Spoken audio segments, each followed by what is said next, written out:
Welcome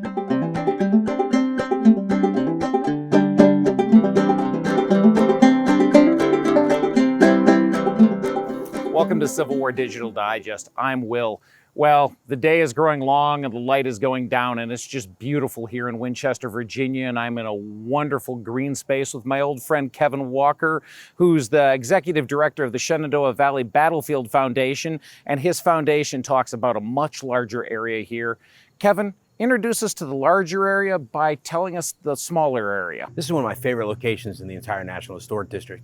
This earthen fortification was first constructed as a smaller gun emplacement called Fort Alabama by some Confederate troops that were garrisoned here in 1861.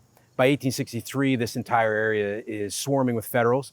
General Milroy will again begin building fortifications all around Winchester, and he will revamp Fort Alabama and turn it into what would become known as Star Fort, enlarging it significantly and giving it its star shape that gives it its name.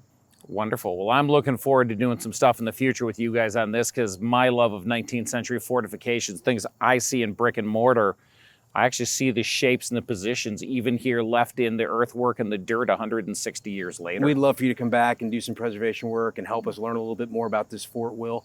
You know, it figured into early campaigns, and it also figures into the Gettysburg campaign. It's a wonderful resource. It's part of the National Historic District that our foundation is blessed to manage on behalf of the American people as part of the National Park Service's park system. The National Historic District is an 8-county area that spans from the West Virginia line in the north, south almost to Lexington. It encompasses all of the Shenandoah Valley. Well, tell me about the Shenandoah Valley in the Civil War. The Shenandoah Valley was akin to the Gaza Strip of the American Civil War. When you look at how much was happening here throughout the war, you had a battle, an engagement, a skirmish of some kind every 3 to 4 days for 4 years. So there was always something happening here. Congress recognized the importance of this place and its preservation potential back in the early 1990s. And in 1996, they established a National Historic District here with the intent of not only preserving these places, but opening them to the public and making them parklands for people to enjoy, to learn from, and to inspire them to great deeds in their own lives. Fantastic. Well, you've talked to me a little bit about what's here. What else can we see in the district? The district has several battlefields that are open to the general public. The largest battlefield park that we operate here is the 3rd Winchester Battlefield. I think we're going to be visiting that in just a little while.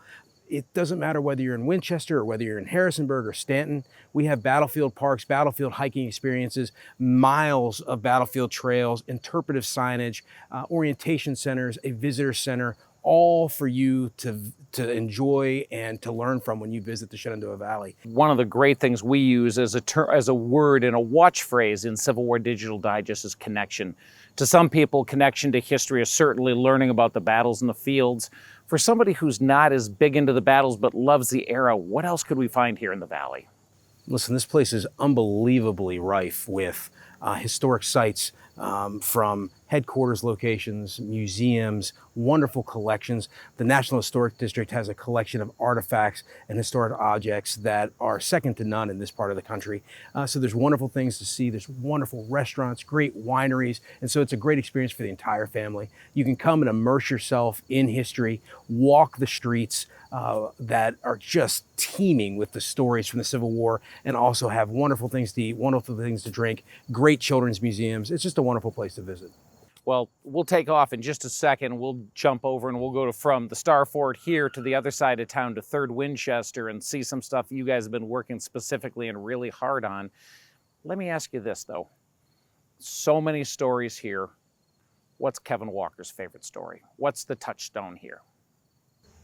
You know, I'm really drawn to the civilian stories, because I think one of the things that's very, very important to remember as we get farther away from the American Civil War is that this was a war that was fought not on some distant field. It was fought in our dooryards. It was fought in our backyards. It was fought down our streets. And the stories of the interaction between that civilian experience and that military drama, I think that really speaks to me. And I think that's really a story that we need to do a better job telling as we move further into the future. Well, it's interesting. As we move into that future, let's move to your near future, as you have some stuff coming on. One of those farms is the Huntsberry Farm where the family lived. Let's head over to the Battle of 3rd Winchester. We're going to jump over and we'll see you in just a little bit. Well, we've jumped to the other side of town and we're outside the new Winchester Battle Visitor Center. We're on the Battle of 3rd Winchester. Kevin, tell me a little bit about what's happened where we're standing. You're really kind of at the epicenter, Will, here for all the battles of Winchester. This is the Winchester Battlefield's Visitor Center, and the reason it's here, it's right on the edge of the 3rd Winchester Battlefield and just immediately south of some of the most significant grounds that are still preserved from the 2nd Battle of Winchester. During the 3rd Battle of Winchester, where you're standing here was a scene of a bunch of cavalry action, lots of artillery action, and just in the fields beyond us here, a massive turning movement that would turn the tide of battle in favor of the Union Army. So this is unbelievably historic ground, and this is the place to kick off your visit to any of the battlefields from around Winchester. And just to remind you, there were 6 battles here that spanned from 1862 all the way through 1864. It's a wonderful place to visit if you want to immerse yourself into Civil War history. Several campaigns, lots of battles, great civilian stories, and this is the place to kick off your visit. Great. Well, I mean, going right along with that, talk to me about the signage out here that we see. What we wanted to do is make sure if Will's traveling here from Michigan and he gets here at 7 o'clock at night and he's only got one evening to stay, that you have a lit visitor plaza with full interpretation. So even if you were to come here after hours, you can wander across here with your family and you can get battle orientation for each of the 6 battles that were fought here around Winchester and a snippet of how to get to where you're supposed to go so that it is full service even after hours. Wonderful. Well, full service after hours. And we've got the sunset here, and it's just, I couldn't ask for a better day to shoot an episode for the digest. We're done here. We're after hours. We've seen this. How far am I from something good to eat or a place to stay? You're less than a mile and a half from a restaurant, and you're less than 2 miles from a great place to stay. You could come here with your family. There's children's museums, as I mentioned before. There's wineries, wonderful restaurants, great historic streets to wander down. It's just a wonderful place to visit. Wonderful. Well, folks, we normally talk strictly about history, but here's a chance we talk about connecting with history. Here's a place to connect with history and bring your family. If you're thinking about somewhere to go on vacation, I've spent a couple of days here over the weekend and I get to finish my time here with my old friend Kevin.